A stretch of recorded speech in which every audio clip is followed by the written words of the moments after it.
이말용님의 실화 이야기 축하이수.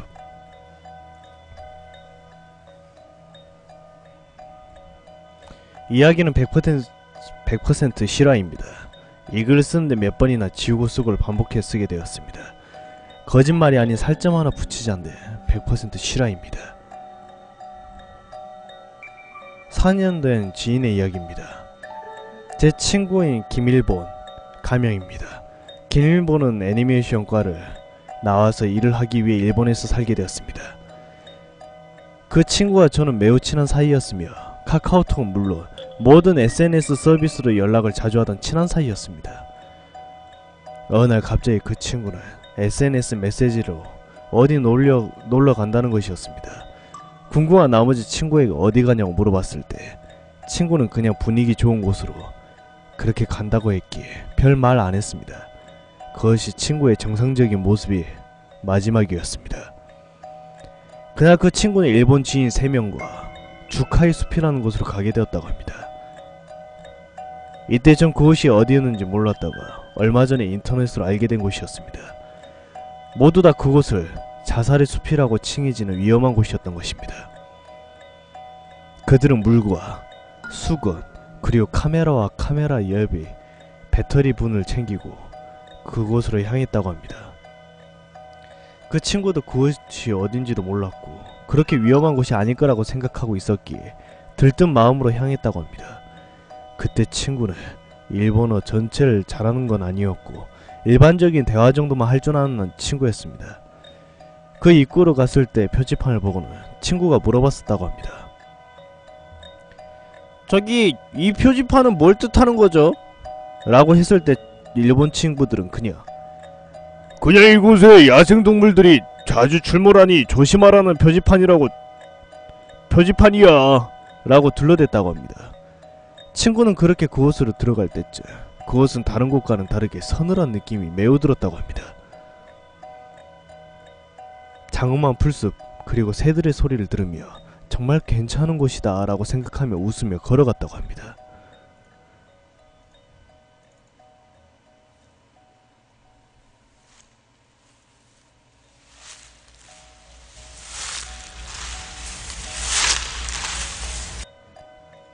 그때였을까 100m 앞으로 누군가가 보였다고 했습니다.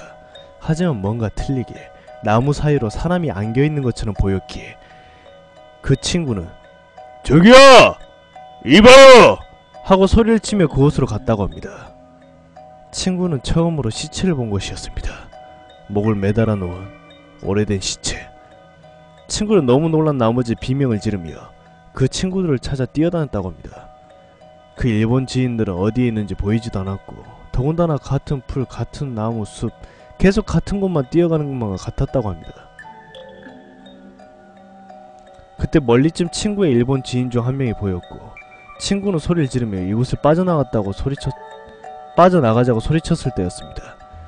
그 일본 지인이 갑자기 자일리톨 껌통처럼 생긴 것에 뚜껑을 열고 약 같은 걸 입에 털어넣기 시작했다고 합니다. 친구는 여기서 나가자! 여기 정말 위험해! 사람 시체도 봤으니까 그냥 돌아가자!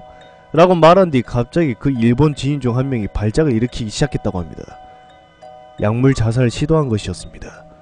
아무도 없는 숲에서 약물 자살을 시도한 일본 지인의 발작형 비명과 입에 거품을 물고 쓰러지는 것이었습니다.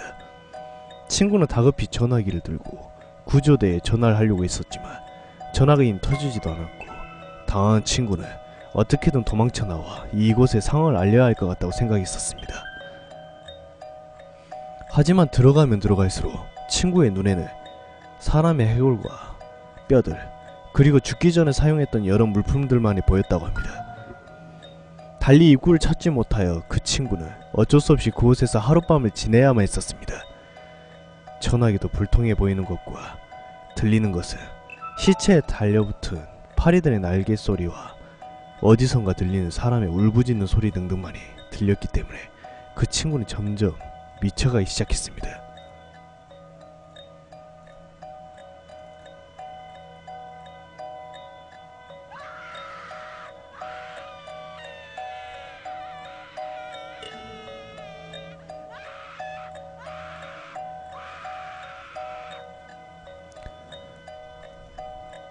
하지만 그런 소리들과 여러 모습들보다 그 친구가 무서웠던 것은 자기 눈앞에 보이는 알 수 없는 것들이었습니다.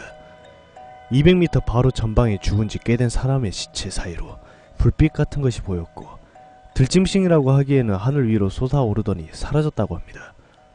자기가 있었던 곳은 버려진 텐트 앞에서 무서움과 악취에 부들부들 떨며 쭈그리고 그곳에서 하룻밤을 보냈었습니다. 그 다음날 그 친구는 다행히 그 지인의 여자친구며 가족들의 신고에 의해 구조는 되었지만 그 친구 2명을 끝내 찾지 못했다고 합니다. 그렇게 그는 하루 동안 지옥에서 빠져나와 도시로 돌아오게 되었습니다. 일본의 경찰관과 구조관들의 부추김에 병원에 입원하게 되었습니다. 친구는 그때 무슨 일이 있었는지 설명을 하고 난 뒤에 도로 경찰관에게 물어보았다고 합니다. 어떻게 저를 찾았고 그들은 어떻게 찾았어요? 그들의 답변은 그의 충격보다 더한 충격으로 다가왔었다고 합니다. 그들은 2달 전부터 자살을 시도했었고 주카이 숲으로 가서 자살을 하러 간다고 유서에 그렇게 써있던 것을 찾고 우리가 수색을 하러 왔었습니다 라고 말했다고 합니다. 그래서 친구는 그들을 찾았나고 물어봤을 때 경찰관은 죽은지 꽤 된 시체를 찾았고 그때 옷과 생필품을 찾았습니다 라고 말했었다고 이야기하자 친구는 분명 몇 달 전까지도 대화도 했고 그들이 사라지고 죽은 것은 하루밖에 지나지 않았는데 오래된 시체라니 라며 따졌다고 합니다. 오히려 경찰관들은 그들이 실종된 지 벌써 23일째 된 날이라고 그 친구에게 말했습니다. 친구는 그때 정신을 놓기 시작하기 전에 SNS에서 그것에 대한 모든 이야기와 자기가 있었던 이야기를 하고 난 뒤에 친구는 극심한 공포감과 정신병으로 현재는 집에서 요양 중이며 정상으로 살기에 매우 힘겨워 보이는 상태까지 오게 되었습니다.